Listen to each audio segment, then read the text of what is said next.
सोचो अगर मैं कहूँ कि मैं बदल सकता हूँ इस शिपिंग कंटेनर को लोगों की जान बचाने वाली मेडिकल क्लिनिक में। हमारे कुछ भी करने से पहले ये शिपिंग कंटेनर्स कुछ ऐसे दिखते हैं, लेकिन काम पूरा होने के बाद ये अंदर से बिल्कुल ऐसे दिखेंगे। जिस क्लिनिक पर हम काम कर रहे हैं वो वीडियो के आखिर में मैसाचुसेट्स जाएगा, लेकिन इस वीडियो में हम बस यही प्रोजेक्ट नहीं करने वाले हैं। हम दुनिया के अलग अलग मेडिकल डेजर्ट्स में 5 क्लिनिक्स भेजने वाले हैं जहाँ डॉक्टर्स तक पहुँचना बहुत मुश्किल होता है। इस वीडियो में बहुत काम है, चलो शुरू करते हैं। नोलन, क्या तुमने इससे पहले कभी चलाया है? नहीं, मेरे ख्याल से हाथ यहाँ रखते हैं। ओह डूड बढ़िया। ओके, ये ले लो।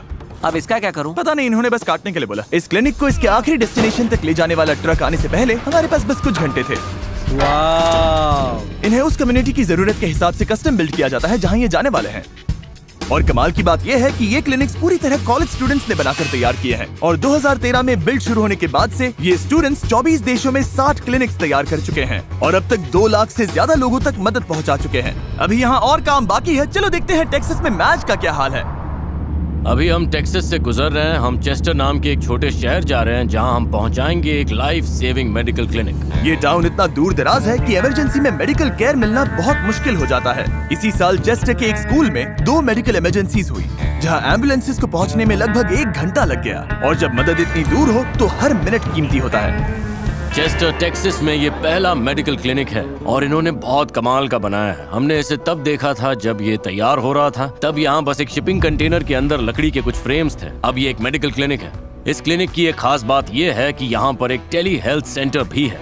डॉक्टर स्क्रीन के जरिए बात करते हैं, पेशेंट यहाँ बैठता है, अपनी तकलीफ बताता है और फिर डॉक्टर उसकी बातें सुनकर उसका इलाज करते हैं। इस नई क्लिनिक को टिम्बर चलाने वाली है जो चेस्टर की अपनी लोकल हीरो है जो यहीं पर पली बड़ी है। मुझे लोगों को ठीक करने की कोशिश करना अच्छा लगता है। मैं बहुत ही केयरिंग हूँ, लेकिन मेरी मॉम मेरी सबसे बड़ी इंस्पिरेशन है। तुम मुझे रुला दोगी।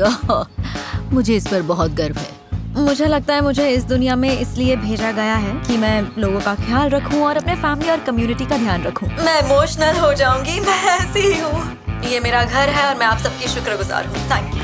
चेस्टर टेक्सास के लोग यहाँ आकर ये क्लिनिक जरूर देखिए। अगर आप यहाँ आएंगे तो हमें बहुत अच्छा लगेगा। अब इस पूरे टाउन को हेल्थ केयर अपने दरवाजे पर ही मिल सकेगा। इससे कम्युनिटी में सच में फर्क पड़ रहा है। इसकी मदद से लोगों को जिंदगी में पहली बार हेल्थ केयर मिल रहा है। दुनिया के दूसरी तरफ हमारी दूसरी क्लिनिक अभी नाइजीरिया के एक हॉस्पिटल में पहुंची है जहां के बच्चों को ओपन हार्ट सर्जरी की फैसिलिटी मिलेगी जो वरना उन्हें कभी नहीं मिल पाती। आपको क्या लगता है नाइजीरिया जैसे देश में ओपन हार्ट सर्जरी कितनी आम है? बिल्कुल भी आम नहीं है। सच तो ये है कि एक पेशेंट के तौर पर नाइजीरिया में ओपन हार्ट सर्जरी मिलने की आपकी चांस 0.00006 है। जैसा हमने नाइजीरिया में अपने पिछले काम से सीखा, अगर किसी पेशेंट को दिल की कोई सीरियस प्रॉब्लम हो तो उसे मदद मिल पाने की उम्मीद बहुत कम होती है। अगर मुझे उस सर्जरी के लिए यूनाइटेड स्टेट्स जाना पड़ता तो मुझे $50,000 से लेके $117,000 तक देने पड़ते। तो जब मैं यहाँ आया और मुझे बताया गया कि ये सब्सिडाइज्ड रेट पर हो सकता है तो ये लगभग फ्री जैसा लगा। और यही वजह है कि इस नई मेडिकल क्लिनिक को तैयार करना इतना जरूरी है, क्योंकि इससे डॉक्टर्स ज्यादा पेशेंट्स की स्क्रीनिंग कर पाएंगे और आखिर में ज्यादा लोगों की मदद हो पाएगी।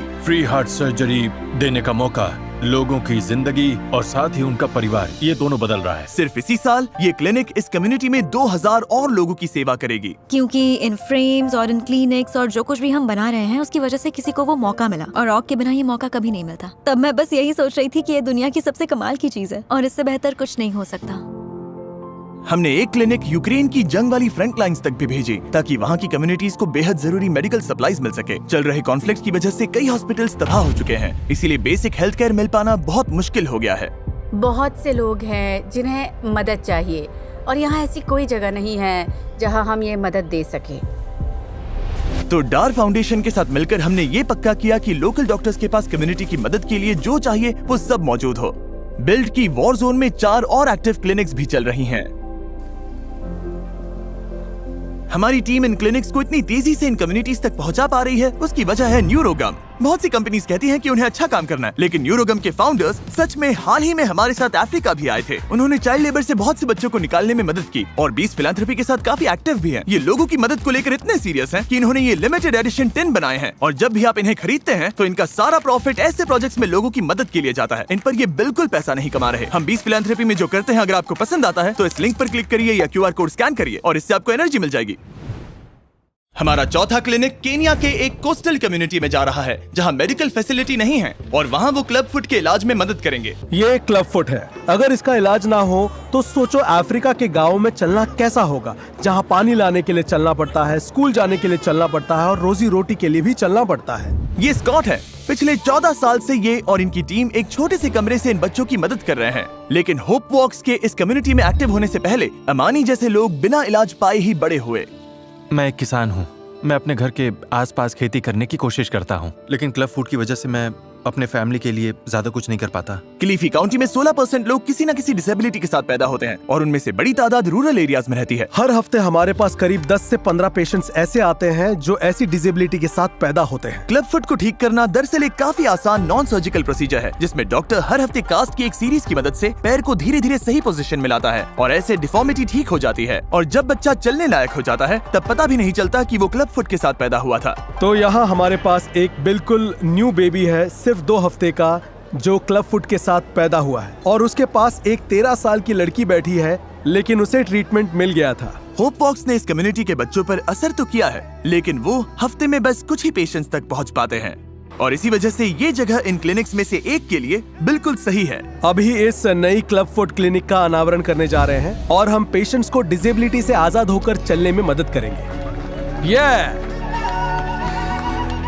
हम बहुत एक्साइटेड हैं। इससे हमारा इम्पैक्ट दुगना हो जाएगा। ये क्लिनिक क्लब फुट के साथ पैदा होने वाले अगली पीढ़ी के बच्चों की जिंदगी बदल देगी, बिल्कुल अमानी के बेटे जोल की तरह, जो होप वॉक्स प्रोग्राम से गुजर चुका है और दूसरे बच्चों की तरह जिंदगी जी सकता है। डिसेबिलिटी के साथ जीने वाले बच्चों को बहुत शेम और स्टिग्मा झेलना पड़ता है और फैमिली से बात कर पाना, उनका हौसला बढ़ाना और फिर उन्हें ट्रीटमेंट और हीलिंग की उम्मीद देना केनिया के कोस्ट वाले इस कम्युनिटी को बदल कर रख देंगे। इस वीडियो में हम जितनी क्लिनिक्स बना रहे हैं, तुम्हारे हिसाब से एक साल में कितने लोग इम्पैक्ट होंगे? 10,000 से ज्यादा लोग इम्पैक्ट होंगे। सच में? चलो इसे लोड करके मैसेच्यूसेट्स जाते हैं। आखिरी क्लिनिक तैयार हो चुकी है और फाइनल लोकेशन पर भेजने के लिए रेडी है। हम ये क्लिनिक वॉरचेस्टर मैसेच्यूसेट्स के एक हाउसिंग विलेज में भेज रहे हैं। इस पॉपुलेशन के लिए ये बहुत ही जरूरी है। वाह! अब हम अपने ग्रैंड पेरेंट्स और ग्रैंड चिल्ड्रन को फ्री में हेल्थ स्क्रीनिंग्स, विजन स्क्रीनिंग्स और डेंटल स्क्रीनिंग्स दे पाएंगे, वो भी बिल्कुल फ्री। ये क्लिनिक इस एरिया में हर हफ्ते 40 से ज्यादा फैमिलीज की मदद करेगी। जब से हमने इस वीडियो की शूटिंग शुरू की है तब से 2,500 से भी ज्यादा लोगों की लाइफ में फर्क पड़ा है इन क्लिनिक्स की वजह से और हमारा अंदाजा है कि हम 10,000 और लोगों की मदद कर पाएंगे, वो भी एक साल में। कमाल की बात है ना कि कुछ कॉलेज स्टूडेंट्स ने ये शुरू किया था और इससे पता चलता है कि अगर आप चाहो तो बदलाव ला सकते हो। ये सब आपकी वजह से पॉसिबल हुआ है जो हमारी वीडियोस देखते हैं और सपोर्ट करते हैं। तो थैंक यू। मैं उम्मीद करता हूँ कि ये आपको इंस्पायर करेगा अपनी कम्युनिटी में कुछ बदलाव लाने के लिए।